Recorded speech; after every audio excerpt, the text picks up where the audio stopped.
د اکبرپورې تاڼې پولیس ته د دریای کابل نه د یو ښځې لاش میلاو شوی دی. دغه ښځه چې کوم ده د دې شناخت نه دی شوی. دې حوالې سره اکبرپورې تاڼې چې کوم رپورټ درج کړی دی هغې وایي چې یاره موږ ته اطلاع میلاو شوه چې د دریای کابل په دې غاړه باندې یو ښځې لاش پروت دی. پولیس وایي کله چې دوی لاړل ویې کتل نو د ښځې لاش پروت و، خو دا پته نه لګېدلی چې د هغې مرګ په څه وجه باندې شوی دی. پولیس وایي چې د هغې په بدن باندې داسې د تشدد یا د ډز نشان نه او دا زنانه مړه وه.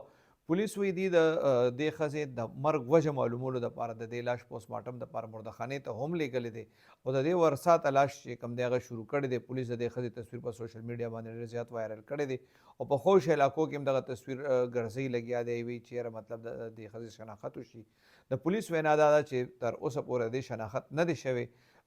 د دې ښځې عمر چې دی پولیس وایي هغه تقریبا 38-40 سال دی. قد یې چې کوم دی هغه به دوی وایي چې تقریبا 5 فوټ وي.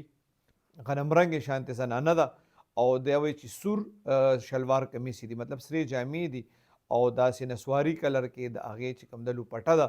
پولیس وایي دا د دې زنانه چې کوم دی نښې دي که چا باره چا مطلب داسې زنانه ورکه وي او د هغې ایج دومره وي او دا چې کومې نښې مونږ یادې کړې داسې وي نو هغې دې د اکبرپورې تاڼې پولیس سره رابطه وکړي.